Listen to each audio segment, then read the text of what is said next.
తారక Ramarao party సాధిన తర్వాత mini మానాలని చెప్పేసి కాన్ఫరెన్స్లో ఏర్పాటు చేయాలని చెప్పేసి రాష్ట్ర పార్టీ అధ్యక్షుడు నారా చంద్రబాబు నాయుడు ఆదేశాలు మా మేడ్చల్ కాన్ఫరెన్స్లో అందరి యొక్క ఆలోచన ప్రకారం ఈరోజు వెంకటేశ్వర మండలంలోని అన్నోజీవగూడ గ్రామంలో మినీ మానాడు ఏర్పాటు చేస్తే ఈరోజు మా తెలుగుదేశం పార్టీ సత్తా ఏందో అని చెప్పేసి ఈరోజు తెలుగుదేశం పార్టీ కార్యకర్తలు నాయకులందరూ కూడా సూచించడం జరిగింది. వేలాది మంది తెలుగుదేశం పార్టీ కార్యకర్తలు అభిమానులందరూ కూడా మినీ మానాడు పాల్గొని విజయవంతం చేసినందుకు వాళ్ళందరూ కూడా ఈ యొక్క సురక్ష నమస్కారం చేసుకుంటారు. అదేవిధంగా ఈ యొక్క అవినీతి పార్టీ కాంగ్రెస్ పార్టీని, అవినీతి పార్టీ జగన్ పార్టీని, ఈ యొక్క కేసీఆర్ పార్టీని బంగాళాఖాతంలో కలిపే విధంగా మా యొక్క క్యాడర్ అంతా కూడా రేపు గ్రామీణ ప్రాంతాలకు వెళ్ళి రేపు పార్టీ బలోపేతం చేసి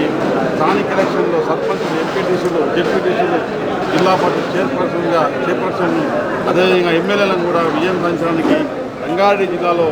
విజయం సాధించడానికి జిల్లా పరిషత్లు విజయం సాధించడానికి గంటముద్దాన్ని చెప్పేసి తెలియజేసుకుంటూ అదేవిధంగా మా యొక్క కాన్ఫరెన్స్టువంటి నాయకులందరూ కూడా క్రమశిక్షణ గల నాయకులు, కార్యకర్తలందరూ కూడా క్రమశిక్షణ గల కార్యకర్తలు. ఈరోజు చాలా డిసిప్లిన్తో ఈరోజు ఉదయం 10:30కి ఈ కార్యక్రమం విజయం స్టార్ట్ అయింది.